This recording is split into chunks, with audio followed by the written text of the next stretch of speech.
Бәріне сәлем. Менің осы соңғы видеоларымда салмақ қалай жинау керек деген кездерде белок осынша жеу керек, углевод осынша жеу керек деген айтқан болатынмын сондайда көп. Сонда комментарияда астында көп адамдар жазыпты, былай да сұрады, углевод деген не деп, белок деген не деп.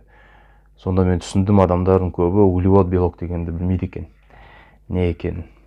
Соны енді бұл ойлаймын, бұл основа вообще негізі адам фитнеспен, если өз дене шынықтырумен, дұрыс тамақтанумен айланысу үшін ең бірінші фундамент углевод, белок, жир, май дейді, май. Соларды білу керек, не екенін, хотя бы кішкене понятие. Соның основной информация беріп кетейін. Бүгін углевод туралы не екенін, не үшін керек екенін соны бастасақ. Углевод деген ол вообще не үшін керек организмге? Организм энергия алады. Біз айтамыз, тамақ энергия алу үшін тамақ ішу керек деп. Бірақ ет, например, жейміз. Ет керек, ол белок. Оны басқа темада айтам, тақырып болған кезде белок туралы. Но ол энергия бермейді. Берсе де там аз количество одан энергия ала алмайсың. Энергия углеводтан алады. Углеводтың ең басты функциясы ол адам ағзасына энергия беру.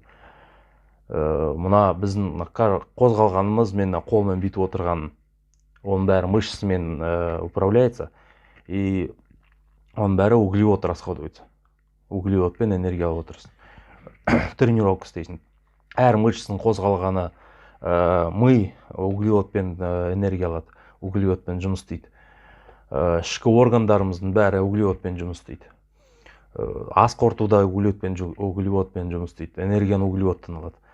Барлық ағзадағы өтіп жататын процестердің бәрі углеводтың энергиясымен, углеводтан энергия алады.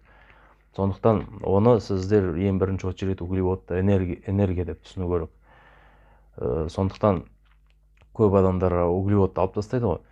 Ол дұрыс емес, углевод организмде болу керек. Углеводты алып тастаса, организм өзі автоматически обмен веществ тоқтатады, зат алмасу дейді, зат алмасуды азайтады. Аз енді энергия түсіп жатқаннан кейін углеводтан, ол зат алмасудың өзі, ол углевод алмасу, басқа заттар алмасу деген сөз. Углевод көп болса, ол жылдам жүріп отырады. Өйткені энергия бар.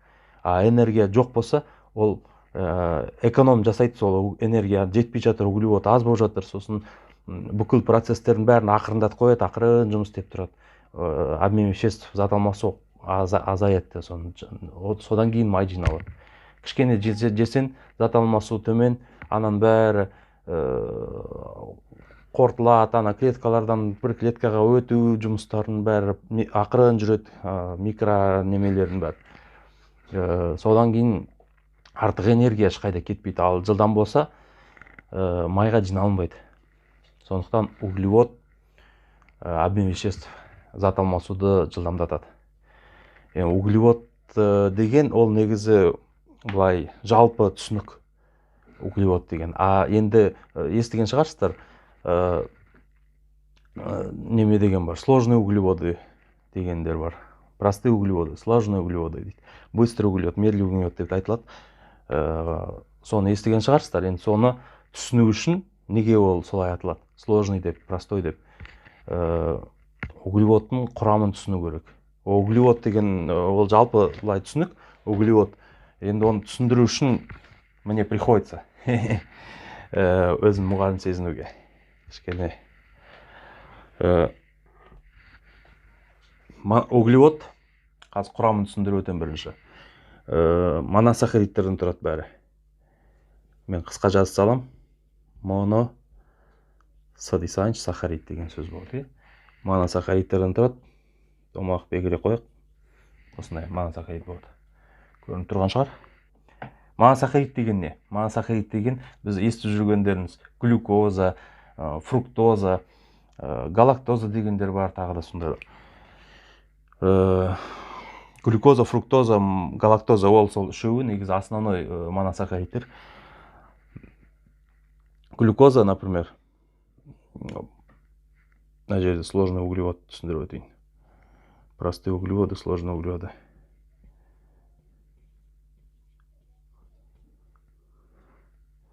простые углеводы.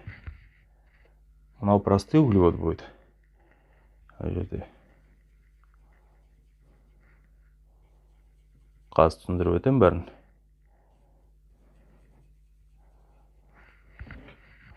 Мынау моносахарид. Жаңа айттым ғой, ол мүмкін болуы мүмкін глюкоза, болуы мүмкін фруктоза, бәрі осындай домалақ күйде жүреді. Ол бірігіп углевод болады. Жазып қойыңызшы мына жерге. Глюкоза, фруктоза, мына глюкоза, фруктоза, галактоза, иә. Осы үшке бөлінеді. Енді осы глюкоза, например, моносахарид ол да. Фруктоза ол да моносахарид. Галактоза ол да моносахарид, иә. Бір домалақтар жүрсін. Енді мынау, например, глюкоза деп аталайық. Мынау глюкоза. Если бір глюкоза жалғыз өзі жүрсе, ол простой углевод. Если екі глюкоза жүрсе, ол да простой углевод болады. А если екеуден көп болса, біреу, екеу, бір-біріне қосылған, үшеу, тағы да қарай кете береді, төртеу, бесеу, алтау деп кете береді. Ана жақта тағы алтау болсын, иә. Төртеу. Орталар қосылған, бір-біріне ажырамайды, олар бірге жүретін олар. Бірге жүреді. Бұл неме болады? Сложный углевод болады.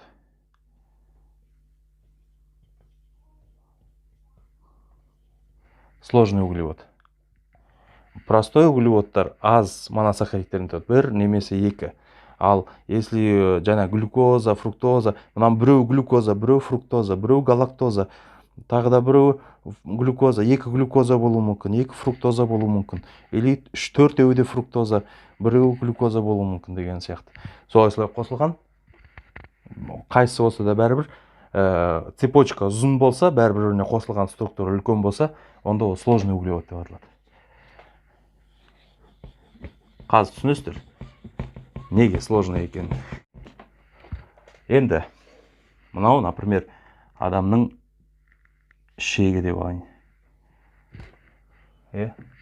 Бір ішектің бөлігі. Енді осы ішекте, например, жүреді. Үлкенде оқысаңызшы. Вот ішек келе жатыр. Осы ішекте, например, келе жатыр сложный углевод. Ішінде бір, екі цепочка, үшеу, төртеу дейік. Жай төртеу басын. 4 моносахарид қосылған. Глюкоза, фруктоза, галактоза, тағы бір глюкоза. Бір-бірінен ажырамайды, олар осылай келе жатады. Енді олар осы күйінде ішектен өту керек, например. Қанға ана жерде қан тамыр жатыр. Қан тамыр, қан ағып жатады ішінде. Көрінбей тұр, қан тамыр жатыр. Осы қан тамырға ол ішектен өтіп қанға түсу керек. Қанға түскеннен кейін барып уже бұлшықеттерге, миға жетеді. Қанға түсу үшін оны ферменттер бөлінеді, углеводты расщеплять ететін. Сол кезде мынау бөлінеді, мынау отдельно мында барады, мынау кетеді отдельно, мына жаққа отдельно. Сол жеке-жеке кетеді. Моносахаридтер. Глюкоза бөлініп кетеді бір-бірінен жеке-жеке. Глюкоза, фруктоза деп жеке-жеке. Енді осы күйінде ол жеке күйінде өте алады. А мына бірге жүргенде ол өте алмайды шектен бері қарай. Енді жеке күйінде өте алады. Мынау глюкоза қанға түседі, өтіп барып. Мынау да өтіп барып қанға түседі. Өтіп барып. Уже бәрі қанға түсе алады, жақсы. Қорытылады. Қорытылу деген осы. Биодоступность дейді ғой тамақтың. Биодоступность. А если ол қорытылмаса, ол осы күйінде өтіп кетеді. Например, клетчатка. Клетчатка тоже углевод. Клетчатка деген овощи бар ғой. Капуста, огурцы, тағы сондай неме овощиларда болады. Олардікі қорытылмайды, олар осы күйінде өте шығады ары қарай. Оның немесі басқа. Функциясы. Токсиндерді алып кетеді ішектің ішінде бірге. Енді қанға түсті. Мынау, например, глюкоза. Мынау фруктоза. Мынау глюкоза. Мынау фруктоза. мынау галактоза. Енді осының ішінде энергия организмге бере алатын, мышцаға энергия бере алатын, миға бере алатын ол глюкоза. Бәріміз білетін глюкоза деп көп естіп жүреміз ғой. Глюкоза ғана энергия бере алады. Фруктоза мен галактоза почти энергия бермейді организмге. Бірақ тоже углевод. Енді ол энергия беру үшін осы қанмен барып бауырға түседі. Печень. Қазақша бауыр, бауырға барады. Бауырда олар разрушается. Бауырға барып, оны глюкозаға айландырып, бауыр қайтадан шығарады. Сонда фруктоза болсын, галактоза болсын, аяғында конечный итог ол глюкозаға айланып шығады. Қандай углевод болсын, қандай моносахарид болсын, углевод дегенде общий мынау келе жатқан углевод деп айтылады. Оның ішінде уже моносахарид болып бөлініп тұр, түсінген шығарсыздар, уже кішкене моносахарид болып бөлініп тұр. Моносахаридтер олар глюкоза, фруктоза, сондай нәрселер моносахарид. Құралған кезде углевод болады, солар құралған кезде. Енді міне глюкоза печеньге, например, бармай сразу бір 80% энергияға барады. Мышцаларға, бұлшықеттерге, қалған 20% печеньге барады, бауырға. Бірақ онда энергия ретінде запас, энергетический запас дейді, депо. Сонда запас болып тұрады сақталып. Мышцалардың ішінде запас болып сақталып тұрады глюкоза. И бауырда запас сақталып тұрады энергия. Аз углевод аз жеген күндер сол энергия, содан энергия бөліп шығарады организм. Фруктоза мен галактоза печеньге барады, олар сразу мышцаға, миға бара алмайды. Печеньге барады. Печень ішінде немеге айланады, глюкозаға айланып, қанға қайтадан глюкоза болып түседі, уже соны глюкоза болып, энергия болып барады. Осындай. Енді айтуға ұмытып кеттім. Сложный углевод. Мынау сложный углевод. Өйткені бұны организм қорту керек, көрдіңіз ба? Бұны 4, 5, 6 неме цепочка бар. Оған қорты бір-бірінен бөліп жеке шығару үшін, бүйтіп организм шектен өту үшін оған біраз уақыт керек. Сол үшін сложный. Бұны ажырату керек бәрін бір-бірінен қосылып жүрген нәрсе. Ал жаңағы простой углевод дегендер, олар простой, не сложный. Өйткені олар уже біреу ғана жүреді. Оны біреуден ажыратып, қортып, бірдеңке істеп, керек жоқ. Ол сразу біреу ғана түсті, сразу қанға кетті. Оңай ғана өте шығады ішектің ішінен. Оған да фермент те көп керек, қажет етпейді. Екеу немесе жүреді олар. Екеуді де ажырату оңай болады организмге. Екеуін бөлді, болды, түсті. Сол үшін олар простой углевод. Быстрый углевод дейді. Быстрый углевод, потому что қанға түсті. Ішекке түсті, ішектен қанға түсті, оны ажыратып керек жоқ бір-бірінен. Жұмыс аз. Ал мынау сложный, түсінікті ғой, неге сложный екенін. Оны ажырату керек, оның бәрі жұмыс сложный. Сол. Медленный углевод деп аталады. Кейде былай айта береді. Медленный углевод, потому что оны ажырату үшін көп уақыт кетеді. Ал медленный болсын, сложный болсын, қандай углевод болсын, неме жеңіз, қант жеңіз, или гречка жеңіз. Бәрі конечный итог глюкоза болып шығады. Глюкоза болып, қанда глюкоза күйінде жүреді, ол бірдей. Мышцаға, например, бәрібір. Ол қанттан келді ма, гречкадан келді ма, картошкадан келді ма, оған бәрібір. Оған глюкоза керек, углевод емес. Глюкоза. Мышцаларға, миға, елдер көбінесе айтады, ми жұмыс істеу үшін тәттін жеу керек дейді. Қант жеу керек, тәтті жеу керек. Оған углевод керек, тәтті керек дейді. Ол адамдар түсінбейді. Тәтті керек деп естіп алған бір жерден, например. Ал оны тәтті жеп, қант жеп, одан глюкоза алып, оны не обязательно. Любой медленный углевод аласы, оны расщепляет, түсті, печеньге барды, аяғында глюкоза болып жүреді, қанда глюкоза болып, то же самое, миға барады, бәрін подпитывает. Так что, без разницы. Ал медленный углевод, қазір мынау видео ұзақ болып кетеді, оны айта берсем. қысқа видео жасайын дегем негізі.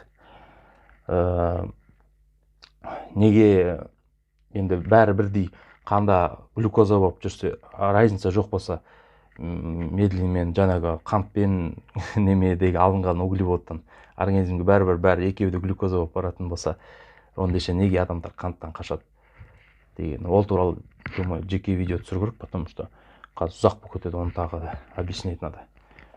Сондықтан бүгін осымен аяқтаймыз. Келесі видео ойланам. Комментарияға жазыңыздар, қайсысын бірінші жазайын. Белок туралы айтайын ба, или осы углеводтың тақырыбын бітірсек па до конца.